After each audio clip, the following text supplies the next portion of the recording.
เจ็บหลังเจ็บแอวพี่น้องอย่าเห็นอันนี้นะเอามาคืนนะเอาตัวซุกแบบนี้นะเอาตัวซุกแบบนี้นะอย่าพาเลยพี่น้องนะพาจะสิได้เห็นบ่เอานี่ออกเอาแกนมันออกนะนี่เอาแกนมันออก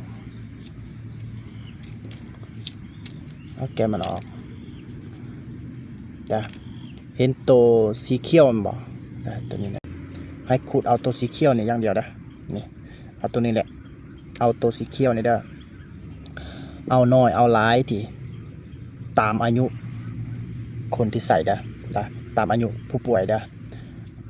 เอาจักหน่วยนี่ตามอายุผู้ป่วยแล้วก็ขูดเอาตัวนี้แหละเพราะว่าหน่วยหนึ่งมันมีบ่หลายดอกมีน้อยเดียวเนี่ยเอาตัวเขียวๆเนี่ยขูดแกนมันออกแล้วก็เอาตัวเขียวๆมันเอาตัวนี้เอาตัวนี้ไปตากแดดนะพี่น้องตากแดดให้แห้งนะเอาตัวนี้ไปตากแดดให้แห้งแล้วก็ไข่เอาไข่ไก่หั่นนะไข่ไก่หั่นเจาะหูมันพี่น้องเจาะหูแล้วก็เทไข่ขาวออกนะเทไข่ขาวออกแล้วก็เอาตัวนี้นะจงตะไคร้แดงเลยแล้วเอาตัวนี้ยัดใส่หูมันยัดใส่หูไข่แล้วก็เอาไม้ตีให้เขาอันนี้ให้นี่เขากั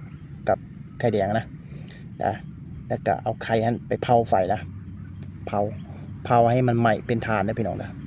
เผาให้ไหม้เป็นฐานแล้วเอามาบดเอามาบด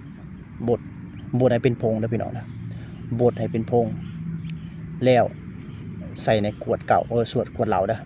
ขวดเหลานะต้องมีเหลาน้ำนะเสในขวดเหลาใส่ในขวดเหลาแล้วแล้วก็แช่ไว้1 คืนดองไว้1 คืนพี่น้องดองไว้1 คืนแล้วเอามาดื่มเหลาเอามากรองน้ำดื่มมื้อละ2 เทื่อตอนเช้ากับตอนแลงใส่ถ้วยซาพี่น้องถ้วยซาดื่ม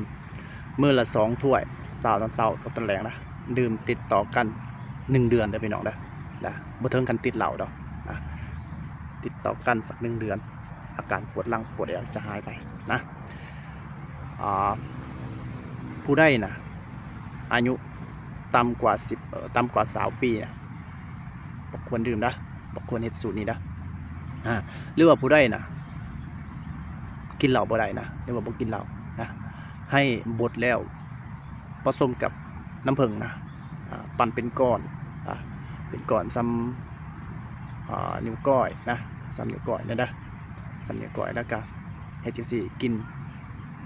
ตอนเช้ากับตอนแรกเทื่อละเม็ดอันนี้มันก็ดีคือกันผู้ใดกำลังเจ็บหลังเจ็บแอวลุกย่างก้มบ่ได้